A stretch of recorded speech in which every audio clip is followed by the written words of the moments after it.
nationality, yeah? But I do accept that the English are a nation of pirates. There's no doubt. Well, our next speaker is Professor Abel Berton. He's gonna speak about the origin of the Spanish language. Am I right? Please tell me I'm right about this. Yeah, it is. So anyway, Professor Breton, he majored in theater at the Universidad Veracruzana. His studies were validated by the Spanish Ministry of Education and Culture. This was in 2002.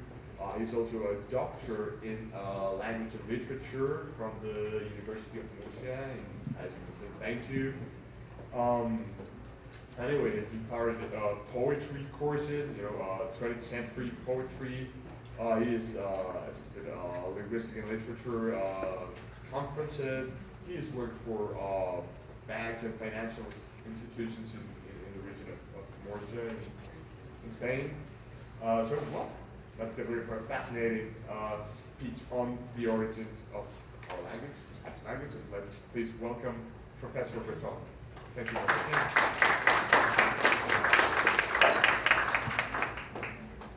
Okay, buenas tardes. Nuestro siguiente ponente es Abel Breton. Él va a hablar de los orígenes del español. Es licenciado en teatro por la Universidad Veracruzana. También tiene una convalidación de estudios superiores en arte dramático en el Ministerio Español de Educación y Cultura, que estudió en el 2002. Tiene un doctorado en lengua en la Universidad de Murcia. Es asistente en conferencias de lingüística y literatura comparada para las instituciones financieras y bancarias en la región de Murcia. Así es que demos un aplauso y escuchamos la fascinante ponencia del español como lengua. Muchas gracias. Siempre es un compromiso hablar de lengua para una escuela de lenguas, porque es validar no solamente una capacidad comunicativa, sino también toda una identidad de cultura. A mí me toca hablarles de un idioma fascinante como lo son todos, como lo es en inglés, como lo es en francés. Y es pues nada más ni nada menos que nuestro propio idioma, el idioma materno, el idioma español. Los orígenes, estudiar los orígenes es importante por la siguiente razón. Actualmente hay una preocupación generalizada sobre la identidad y la pureza del idioma. Olvidemos lo segundo, por eso lo puse en ese orden, porque cuando nos topamos con la realidad, nos encontramos con casos ya bastante alarmantes, y les he traído algunos ejemplos que yo he notado, que yo he extraído más bien de entre la cotidianidad. ¿Se me quieren poner por favor la primera? Bien, este es un bonito mensaje traído de la comunicación cotidiana, que es el celular. Yo sé que es poco docto y un tanto cuanto prosaico. Sorry, pero no pude ver, esto lo traduzco por si alguien no entiende el español.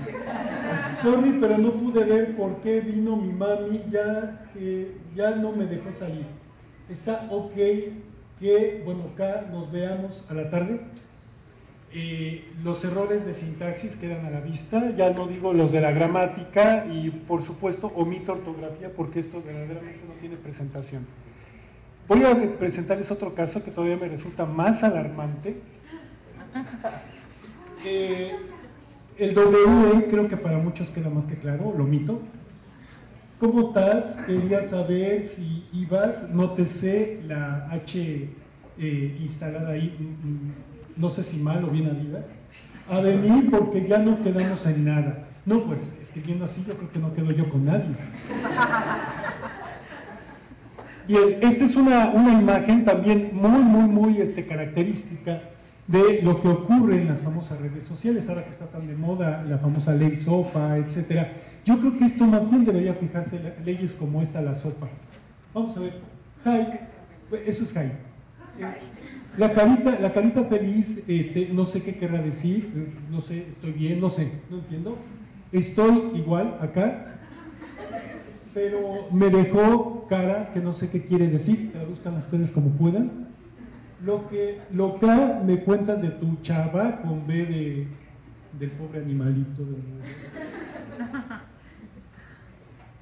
Bien, este otro fragmento también son extracciones de diálogos que tengo entre algunos de mis alumnos de secundaria. Obviamente omito la fotografía, la extraje de un sitio web para evitar quemar a alguien. Hey, pásamela esa que te dije. Contesta el otro, ¿está quedando bien acá tú? El otro, a mí me... Y finalmente, esto sí es para una inocentada impresionante. Ahora, vacéale acá pintura. Etc. Para evitar este tipo de situaciones que no son desagradables, forman parte del hacer, forman parte del manejo común y permanente del lenguaje, tendríamos que conocer los orígenes de nuestra identidad, y por ahí pasan los orígenes del lenguaje. Por desgracia, por fortuna, nosotros hablamos un lenguaje romance, es el español, y ahora vamos a ver cuál es la diferencia entre castellano y español, y yo espero que también con esta breve charla quede claro que no hablamos castellano, hablamos español, y hablamos un español orgullosamente mexicano, y los regionalismos ya están permitidos en los entornos de las academias hispanoamericanas, y la propia academia, la propia Real Academia ya permite ese respeto a las diversidades hispanoparlantes. Vamos a comenzar entonces primero anotando que nuestra lengua tiene como origen el romance, y a su vez el romance forma parte de todo un entorno familiar de lenguas, aproximadamente 5 ramas originales, llamada el indoeuropeo. Ustedes pueden ver en el mapa el entorno verde. Esa mancha verde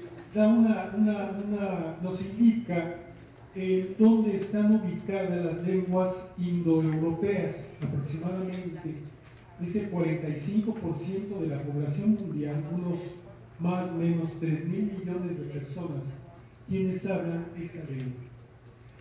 Obviamente estoy hablando de una rama familiar que luego con el tiempo va a derivar en varias otras lenguas locales, lenguas que incluso ya podemos identificar como modernas, que son las nuestras.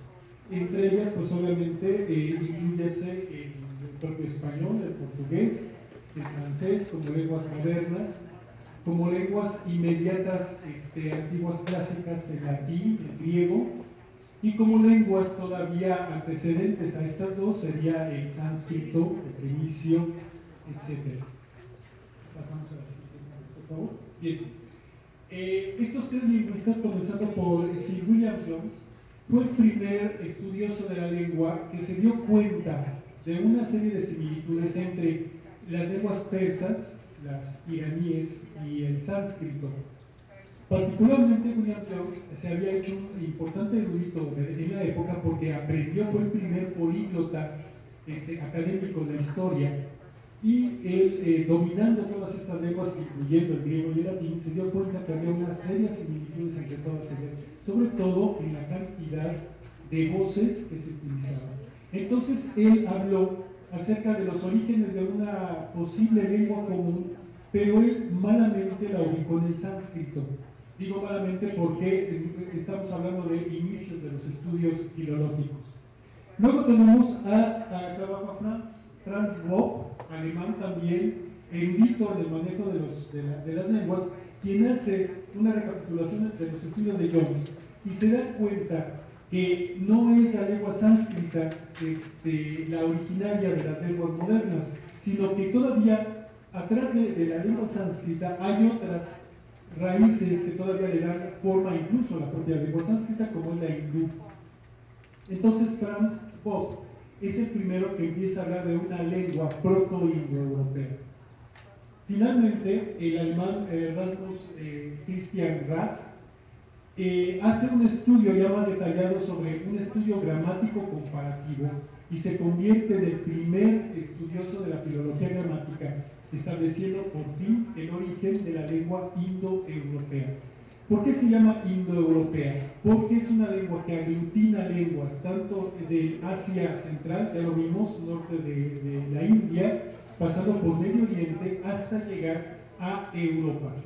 ¿Por qué se propagó estas lenguas hasta Europa? Pues obviamente estamos hablando de un proceso de transculturización, un proceso de dominación de unas culturas sobre las otras, que fueron dando con el tiempo el origen a más y más, y derivando más y más lenguas. Pasamos por favor a la siguiente imagen. Bien, ¿cuáles son las características de las lenguas indoeuropeas? Una es la flexión. ¿Qué es la flexión? Nosotros podemos obtener de un término varios términos. Un ejemplo cotidiano lo podemos ver en la conjugación de los verbos.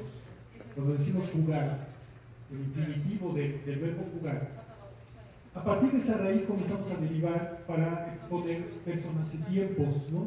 Jugar, jugó, jugaron, o los verboides jugando, jugado, etc. Aquí tengo, por ejemplo, una misma frase en un uso flexionado propio del armado románico y un uso analítico que es propio de un armado germánico sajón. Por ejemplo, en la primera, mujer callejeando lejano caminos. Ese es propio del armado románico, comparado con el siguiente, la mujer caminó por la calle desde lejos. Si nosotros nos damos cuenta, nos suena más la segunda, no nos suena la primera. ¿Por qué razón? Porque se está perdiendo esta característica del románico. No es de lamentarse, es simplemente de pensarse. ¿Por qué? Porque la variación de uso que está adquiriendo el lenguaje en español, particularmente entre las comunidades muy cercanas a comunidades anglosajonas, es precisamente la adquisición del uso analítico. Y los mexicanos estamos adquiriendo muchísimo uso analítico por una gran influencia del inglés norteamericano. Bien, seguimos, por favor. Aquí tengo un mapa dando la variedad de lenguas que forman parte de la gran familia indoeuropea. Por supuesto, resalto dos de ellas que en la siguiente parte van a quedar muy estrechamente vinculadas, el latín y el español. Por ejemplo, podemos ver en el orden sánscrito, persa, dorio-jonio, indo-iraní. E inmediatamente le siguen el griego y luego el latín, como lenguas antiguas clásicas. Luego de estas dos lenguas se derivan tres grandes subfamilias. Por un lado, las lenguas sajonas, por supuesto el inglés es una lengua importante, las variaciones del escocés, por ejemplo el irlandés. Luego las lenguas germanas, de las cuales se desprenden lenguas importantes como la alemana, la holandesa. Y finalmente tenemos las lenguas románicas, que se dieron principalmente en el centro de Europa, y de las cuales forman parte el francés, el inglés, el romano, el portugués y por supuesto el español moderno.